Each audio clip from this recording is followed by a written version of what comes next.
हरेर्गुणा क्षिप्तमति भगवान बादरायणी अद्य गान महदाख्यानम नित्यम विष्णु जनप्रिय।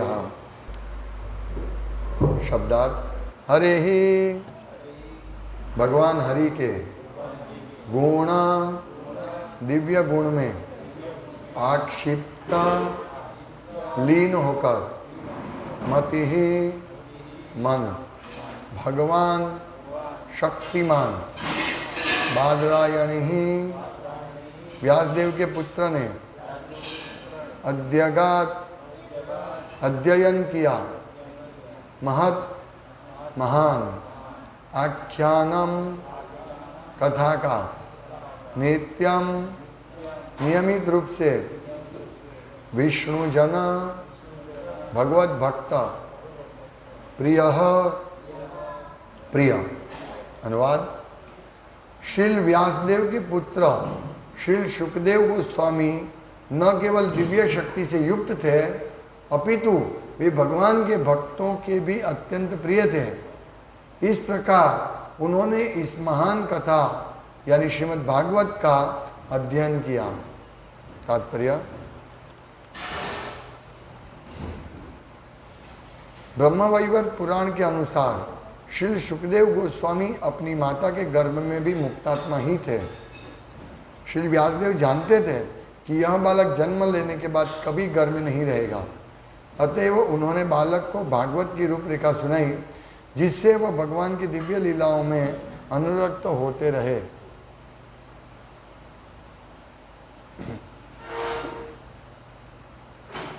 जन्म लेने के बाद यह बालक यथार्थ में श्लोकों का पाठ करके भागवत की विषय वस्तु में और भी अधिक शिक्षित बन गया।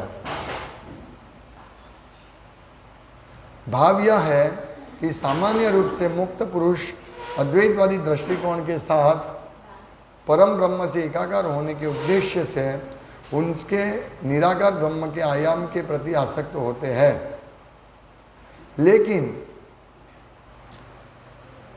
व्यासदेव जैसे शुद्ध भक्तों की संगति से मुक्त पुरुष भी भगवान के दिव्य गुणों के प्रति आकर्षित हो जाता है।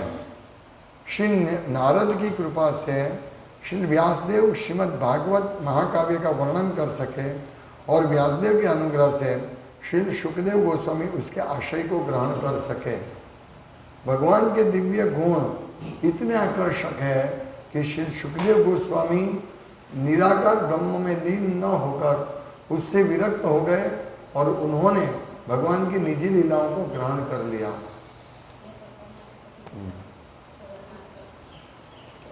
व्यावहारिक रूप से सुखदेव गोस्वामी अपने मन में यह सोचते हुए परम ब्रह्म की निराकार धारणा से विलग हो गए कि उन्होंने अपना इतना समय परमेश्वर के निराकार उपाधि के पीछे व्यर्थ ही गंवा दिया। दूसरे शब्दों में उन्होंने निराकार ब्रह्म की तुलना में भगवान के सगुण रूप से अधिक दिव्य आनंद की अनुभूति प्राप्त की और उस समय के बाद वे न केवल विष्णु जनों अर्थात भगवत भक्तों के ही अत्यंत प्रिय बन गए अपितु विष्णु जन भी उन्हें अत्यंत प्रिय हो गए। जो भगवत भक्त जीवों की व्यक्तिता को नष्ट करना नहीं चाहते और जो भगवान के निजी सेवक बनना चाहते हैं वे निर्विशेषवादियों को ज़्यादा पसंद नहीं करते और इसी प्रकार परमेश्वर के एकाकार होने के इच्छुक निर्विशेषवादी भगवत भक्तों का मूल्यांकन कर पाने में असमर्थ होते हैं।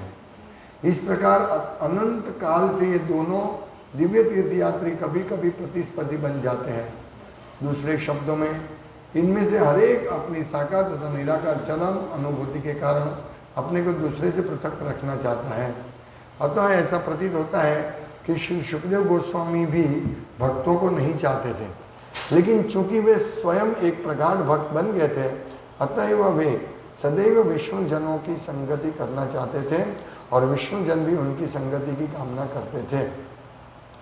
क्योंकि वे व्यक्तिगत भागवत बन चुके थे, इस प्रकार पिता तथा पुत्र दोनों ही ब्रह्म के दिव्य ज्ञान से अवगत थे और बाद में वे दोनों परमेश्वर के साकार रूप में अनुरक्त हो गए।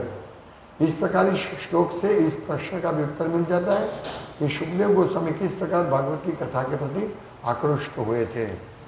श्री व्यासदेव के पुत्र श्री सुखदेव गोस्वामी न केवल दिव्य शक्ति से युक्त थे अपितु वे भगवान के भक्तों के भी अत्यंत प्रिय थे। इस प्रकार उन्होंने इस महान कथा श्रीमद् भागवत का अध्ययन किया। हाँ,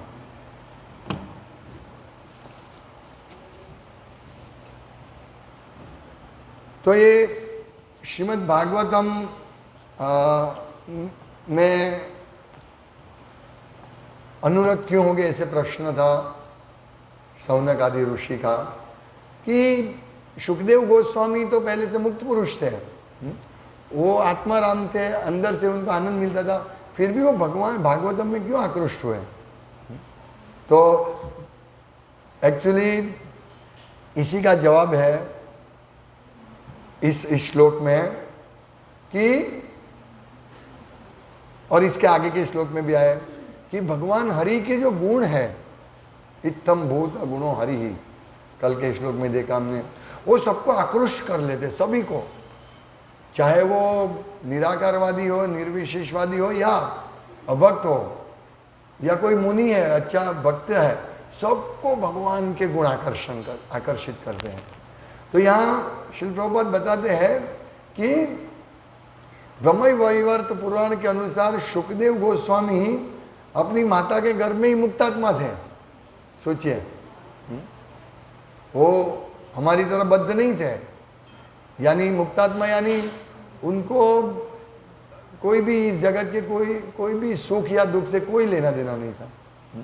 वो अपने आत्मा में आनंद रहते, संतुष्ट रहते थे, उनको खाने पीने इत्यादि कोई आवश्यकता नहीं होती, क्योंकि वो आत्मा की शक्ति से वो आनंद रहते हैं, आनंद में रहते हैं। उनको कोई इस भौतिक जगत का कोई भी भोग उनको आकर्षित नहीं कर सकते, उनको ललचा नहीं सकते, माया में नहीं डाल सकते, माया से मुक्त थे वो। और व्यासदेव को मालूम था कि ये बालक का जन्म होगा और ये घर में नहीं रहेगा। वो क्या करेगा, हम लोग कहीं पे जाते हैं, कहीं पे भी, तो हम लोग वहाँ से जल्दी निकल जाते हैं, घर जाना है हमको, घर में आसक्ति हमारी, पर वहाँ वो जो स्थान पे भी जाते हैं, जैसे यहाँ है, हाँ, तो हम जल्दी घर पे पहुँचे, जल्दी घर पे पहुँचे। तो हमें, मैं इस मंदिर की सेंटर की बात नहीं कर रहा हूँ, पर जनरली हम कोई भी जगह जाते हैं, घूमने भी लोग जाते हैं, थोड़े दिन घूमते हैं, फिर चलो भाई जल्दी घर पे चलो, भागो घर पे। इसी प्रकार ये मुक्तात्मा होते हैं, वो कहीं पे भी आसक्त नहीं होते हैं, उनको अच्छा लगता ही नहीं कहीं पे भी, चाहे वो स्वर्ग में चले जाए, ब्रह्मलोक में भी जाए, उनको कोई, वो ब्रह्म में अपने आनंद में लीन रहते हैं। इसीलिए व्यासदेव को ये मालूम था कि अपना बेटा ऐसा ही रहेगा, वो घर छोड़ के चला जाएगा।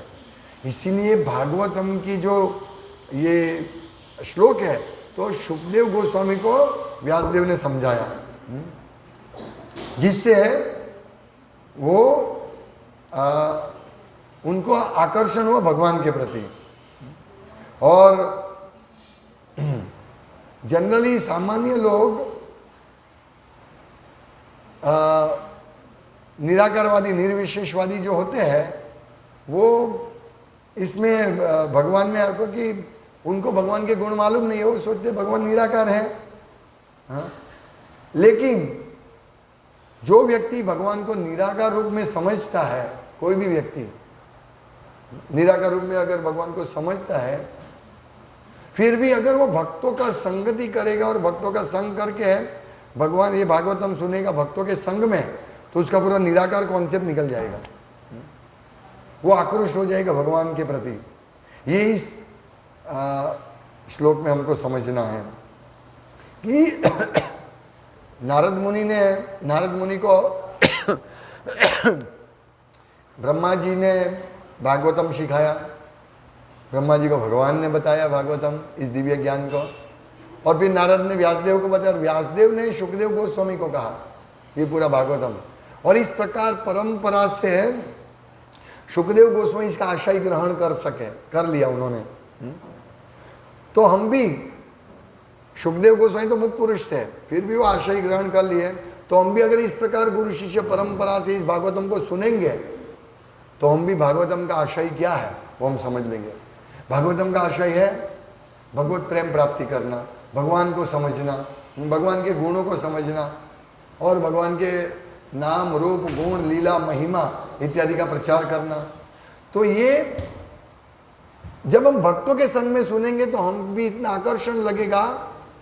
यहाँ प्रभुपाद लिखते हैं कि भगवान के दिव्य गुण इतने आकर्षक है कि श्री सुखदेव गोस्वामी निराकार ब्रह्म में लीन न होकर उनसे विरक्त हो गए और उन्होंने भगवान की निज लीलाओं को ग्रहण कर लिया।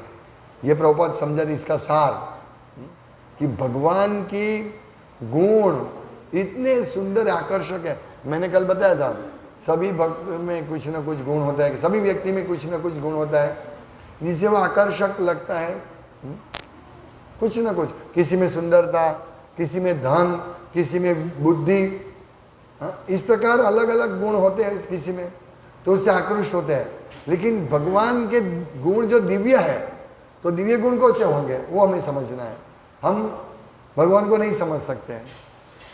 मैं आज ही सोच रहा था कि हम लोग भगवान के बारे में समझने का प्रयास कर रहे हैं, लेकिन ब्रह्मा जी भी कहते हैं कि लोग चाहे कितना भी व्रत करे, तप करे, कुछ भी करे, हाँ, या आपको वेद पढ़े आपको समझने के लिए, लेकिन मैं इतना ही जानता हूँ, मैं आपको समझने में समर्थ नहीं हूँ। हाथ जोड़ के ब्रह्मा जी कहते हैं। तो भगवान इतनी मधुर, उनकी लीला, उनका सब कुछ मधुर है, इतना मधुर है, इतना आकर्षक है कि पशु पक्षी भी चित्रवत हो जाते हैं। बछड़ा जब उनको गाय का दूध पीने का मिलता है तो वो बछड़ा कभी छोड़ता नहीं है, लेकिन जब कृष्ण की बंसरी बजती है तो बछड़ा भी दूध पीना छोड़ देता है। सोचिए, ऐसे है भगवान। इत्थम भूत गुणों हरि हरि हरि, हमारे सब कष्ट को भगवान हरण कर लेते हैं। इतने महान, ये भी कितना बड़ा गुण है भगवान का। फिर है भगवान कृतज्ञ। एक बार जो भगवान की सेवा करेंगे, भगवान का कुछ भी, भगवान के लिए कुछ भी करेगा तो भगवान उनको कभी भी भूलेंगे नहीं। ये सब गुण है भगवान के, 64 गुण हैं और भगवान के गुण अनंत है। ये जो 64 मुख्य गुणों का वर्णन है भक्ति रसामृत सिंधु में, लेकिन भगवान के गुण अनंत है। उनके गुण का महिमा करते ही जाएंगे, कुछ का इसका एंड नहीं आएगा। भगवान अचिंत्य अनंत है भगवान। तो सुखदेव गोस्वामी, यहाँ एक इंपॉर्टेंट पॉइंट प्रभुपाद कह रहे हैं कि सुखदेव गोस्वामी ये सोचने लगे कि मैंने कितना समय निराकार ब्रह्म के चिंतन में लगा दिया। ऐसा सोच के वो बिल्कुल छोड़ दो उसको भी। और वो उन्होंने सोचा मेरा इतना समय मैंने व्यर्थ गंवा दिया है, और फिर उन्होंने वो कॉन्सेप्ट छोड़ दिया और भगवान के दिव्य गुणों के आनंद में वो लीन हो गए। रसो वर्जम रसोप्यस्य परम दृष्ट्वा निवर्तते। एक भगवद गीता में श्लोक है ना कि नीराहारस्य देहिना विषया विनिवर्तन्ते, नीराहारस्य देहिना रसोवर्जम रसोप्यस्य परम दृष्ट्वा निवर्तते। व्यक्ति को विषय के प्रति प्रतिबंध किया जाता है, तुमको ये खाना नहीं है, ये देखना नहीं है, ये सुनना नहीं है, इसको स्पर्श नहीं करना है। ऐसा अगर विषय के प्रति प्रतिबंधित किया जाएगा, लेकिन इसको विषय भोगने की तो जो इच्छा है हृदय में वो चालू रहेगी।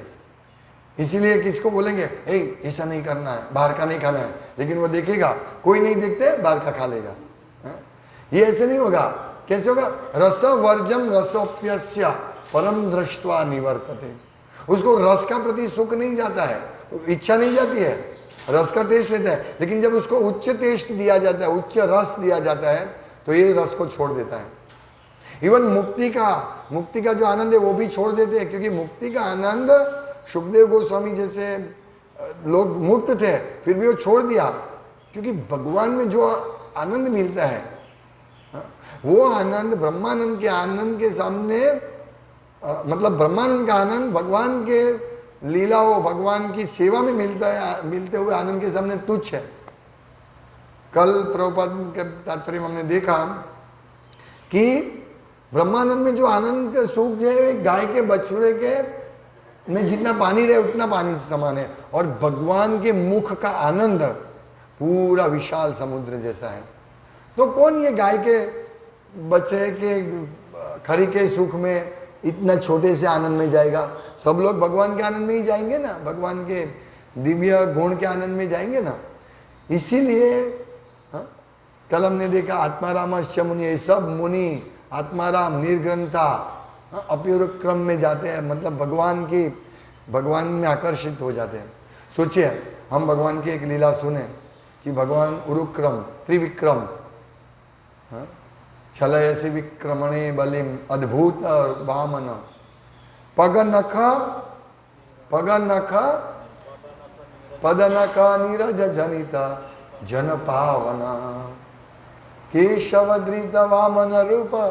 भगवान वामन ने ऐसे अद्भुत कार्य किए कि उन्होंने दूसरा कदम भरा तो ब्रह्मांड में छेद हो गया।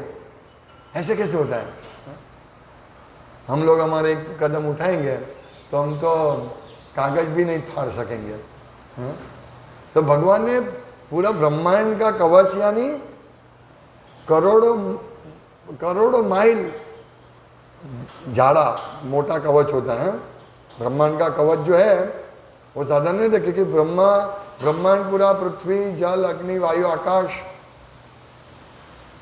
मन प्रकृति के 3 गुण और महत्त्व, मन नहीं प्रकृति के 3 गुण और महत्त्व, ये 7 पद से आच्छादित है। और प्रत्येक पद दूसरे पद से 10 गुना ज्यादा। ये जितना ब्रह्मांड है 4 करोड़ 4 अब्ज माइल, उससे मोटा 10 गुना यानी 40 अब्ज माइल पृथ्वी, उससे 400 अब्ज माइल पृथ्वी जल का कवच, पृथ्वी जल अग्नि, फिर 4000 एक 10 गुना, एक शून्य डालते जाओ। तो ये इतना भारी ब्रह्मांड को भगवान ने त्रिविक्रम वामन देव ने ऐसे पैर अपना चरण कमल को विस्तार किया, उठाया, पूरा तोड़ दिया, है ना। ये जो भागते सुनते हैं वो आकृष्ट हो जाते हैं। ओ भगवान, हमारे भगवान ऐसे हैं। अब भक्त सुनते हैं उसको, वो भी आकृष्ट होते हैं। कुछ तो है इसमें, कृष्ण भगवान में कुछ तो है, आकृष्ट हो जाते हैं, है ना। इस प्रकार से तो हमारे भक्तों तो आकृष्ट होते ही है, लेकिन ऐसे निर्विशेषवादी सभी आकृष्ट होते हैं जब उनको मालूम पड़ता है कि ऐसे भगवान के हैं 4 कुमार।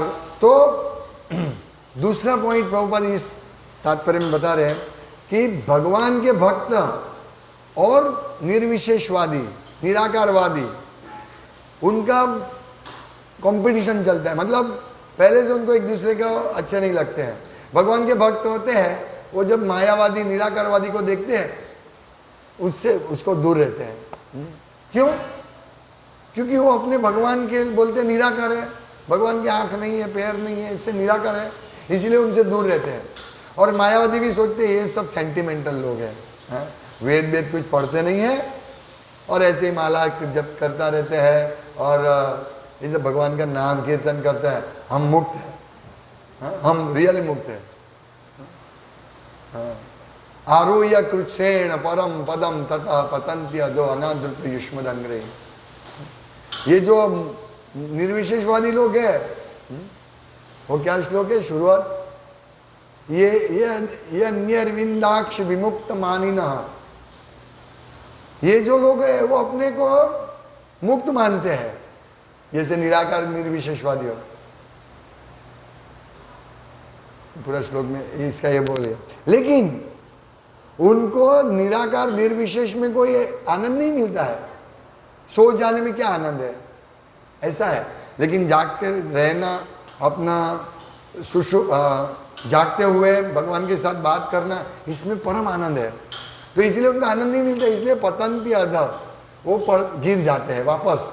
निराकार ब्रह्म में वो मिल जाते हैं, भगवान में घुल जाते हैं, लेकिन वहाँ उनको आनंद नहीं है, एक्टिविटी नहीं है, इसीलिए वो गिर जाते हैं। इसीलिए समाज सेवा करते हैं इत्यादि। तो भक्त सोचते हैं इन लोगों से संग करने जैसा नहीं है, और निर्विशेषवादी बोलते हैं ये भक्त लोग क्या है, उनको संग। लेकिन यहाँ प्रभुपाद लिखते हैं कि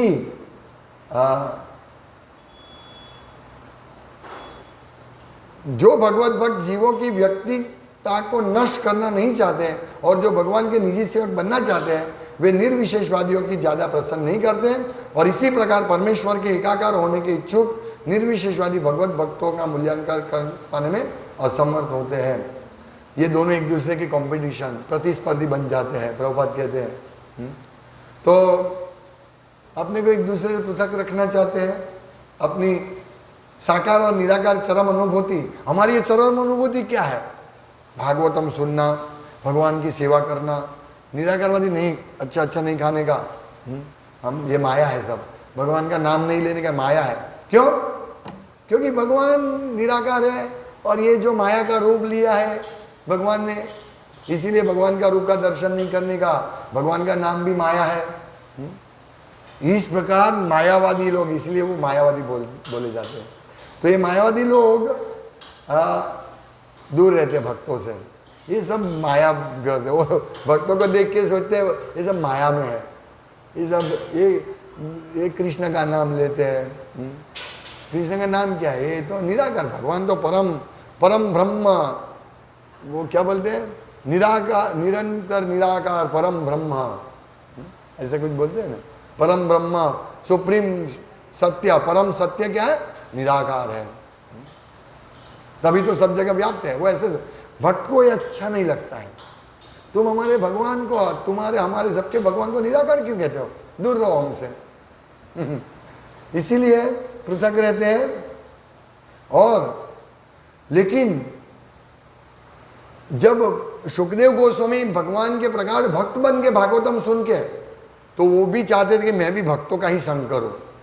और विष्णु जन, यहां लिखा है विष्णु जन प्रिय, तो वही उनको सिर्फ भक्त अच्छे नहीं लगने लगे, लेकिन विष्णु जन भी, यानी भगवान के भक्त भी सुखदेव गोस्वामी को प्रशंसा करने लगे, वो भी उनको अच्छा लगने लगे हैं। जब भक्त एक दूसरे को मिलते हैं बहुत खुश हो जाते हैं, क्योंकि एक विषय है उनका भगवान, इसीलिए भक्त को मिलते हैं खुश हो जाते हैं, भक्तों का संग होते हैं खुश हो जाता है। तो इसीलिए यहाँ लिखा है कि श्री व्यासदेव के पुत्र श्री सुखदेव गोस्वामी न केवल दिव्य शक्ति से युक्त थे, अपितु वे भगवान के भक्तों को भी अत्यंत प्रिय थे। तो भगवान के भक्तों को अत्यंत प्रिय होना ये बहुत बड़ी बात है, क्योंकि वो निराकार नहीं थे, वो भगवान के दिव्य गुणों से आकृष्ट होकर भगवान की भक्ति करने लगे। तो भगवान में आकृष्ट होकर भगवान की भक्ति करने लगे, भक्तों का संग करने लगे, और भगवान के भक्तों को भी सुखदेव गोस्वामी से बहुत लगाव हो गया। इसीलिए सुखदेव गोस्वामी को कथा करने के लिए बोलते, और सुखदेव जी गोस्वामी जब कथा करते हैं तो नारद, व्यास, असित, देवल सब ऋषि मुनि आते हैं सुनने के लिए। स्वयं नारद मुनि तो भागवत के, उन्होंने ही तो व्यासदेव को सिखाया, व्यासदेव ने तो सुखदेव गोस्वामी को सिखाया, फिर भी ये लोग आते हैं कथा सुनने के लिए, क्योंकि भगवान विष्णु जन के प्रिय है। तो ये प्रश्न था शौनक ऋषि का कि ये तो निर्विशेषवादी आत्माराम थे, अपने आत्मा में ही खुश रहते थे, तो वो भगवान से कैसे आकृष्ट हुए? तो ये हमें जवाब मिलता है कि भगवान के गुण अद्भुत हैं, भगवान की लीला अद्भुत है, भगवान का महिमा अद्भुत है। हम एक लीला को भी देखने जाए, हाँ, एक लीला को भी समझने जाए तो हमारा पूरा जन्म, हमारे जन्मों जन्म निकल जाएंगे एक ही लीला को समझने के लिए। ऐसे भगवान है,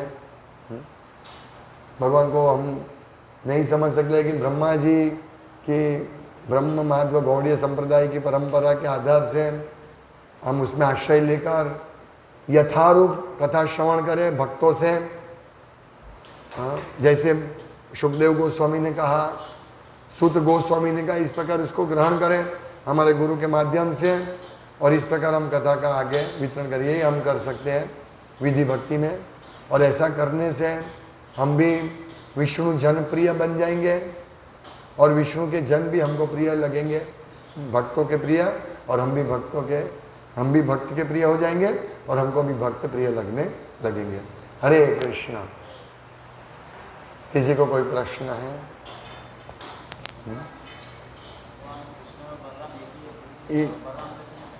फिर भी बलराम को क्या समझ नहीं पाए। भगवान कृष्ण और बलराम एक ही है, फिर भी भगवान बलराम भगवान कृष्ण को क्यों नहीं समझ पाए? यही तो भगवान की लीला है, हाँ? यही तो भगवान की लीला है ना। भगवान स्वयं अपने आप को नहीं समझ सकते हैं, इसीलिए तो चैतन्य महाप्रभु के रूप में आना पड़ा उनको। वो नहीं समझ सके कि राधा रानी को मेरे में जो सुख मिलता है, मेरा माधुर्य, मेरा रूप कैसे, मेरी माधुरी मधुरता क्या है, और राधा रानी को क्या सुख मिलता है मेरे में से, क्योंकि वो मेरा दर्शन करते हैं तो उसका 10 गुना आनंद बढ़ जाता है, 100 गुना आनंद बढ़ जाता है, करोड़ गुना आनंद बढ़ जाता है। और मैं उनको देखता हूँ तो मेरा करोड़ गुना आनंद बढ़ जाता है। लेकिन उसको ऐसे देख के तो राधा रानी का कैसा माधुर्य, राधा रानी मेरे में से क्या माधुर्य का आस्वादन करते हैं, वो भगवान खुद नहीं समझ पाए। इसीलिए भगवान चैतन्य महाप्रभु के रूप में आए, ये गूढ़ कारण है। ऐसा है भगवान, क्योंकि क्यों समझ नहीं पाते भगवान? क्योंकि भगवान का गुण बढ़ते ही रहते हैं। भगवान का जो दिव्य गुण सुख सब बढ़ते ही रहते हैं। तो भगवान ने देख लिया मेरा इतने गुण हैं, हाँ, तो भगवान बोलेंगे फिर उनके गुण और बढ़ जाएंगे, सतत बढ़ते रहते, सतत बढ़ते रहते। हम ये नहीं समझ सकते विषय, हमारे तो बुद्धि नहीं है। लेकिन स्वयं भगवान के लिए भी, भगवान जब अपना रूप देखते, ये कौन है? द्वारका में उन्होंने देखा, अपना प्रतिबिंब देखा, ये कौन है? मैंने आज तक ऐसे पुरुष को देखा नहीं। भगवान ऐसे बोलते हैं, ये है भगवान के गुण। और यही भगवान यशोदा मैया क्यों माखन चुरा लिया, क्यों ऐसा करते हैं? चल मैं आज को तुमको बांधूंगा। भगवान दौड़ते दौड़ते भाग जाते हैं घबरा कर, ओ मेरी माँ मुझे मारेगी। ये है भगवान। इसीलिए तो बोलते हैं ना, भगवान इत्थम भूत गुणो हरि। भगवान हरि सबका आकर्षण कर लेते, सबका हर लेते हैं। भौतिक जगत का जो सुख प्राप्त करने की भक्तों की इच्छा थी ना, भगवान हरण कर लेते हैं, उसको ऐसा कर देते हैं कि सब उसका दुख चला जाएगा और अपने कृष्ण में आकर्षित हो जाएंगे। ऐसे भगवान को समझना, हम इसीलिए मैंने बोला ना, ब्रह्मा जी नहीं समझ पाते हैं। हम ऐसे हाथ जोड़ के भगवान को प्रार्थना करें, भगवान जितना हमारे हृदय में प्रकट करवाएंगे। अभी आप मुझे पूछो आपके पास कितना पैसा है, हाँ, तो मैं आपको नहीं बताऊंगा, लेकिन मेरी इच्छा होगी, मैं बोलूँगा चलो इतना मेरे पास इतना पैसा है, इतना प्रॉपर्टी है, तो आप जान पाएंगे। इसी प्रकार भगवान का ऐसा है, भगवान ही हमको बता सकते हैं। तो भगवान को जितना, हाँ, वो श्लोक है ना, अतः श्री कृष्ण नामादि न भवे ग्राह्यम इंद्रिय, हमारी इंद्रिय से नहीं जान सकते हम भगवान को। ऐसे है भगवान। हरि हरि कृष्ण, हरे कृष्ण कृष्ण कृष्ण हरे हरे, हरे राम राम राम हरे हरे। श्रीमद् भागवतम की जय।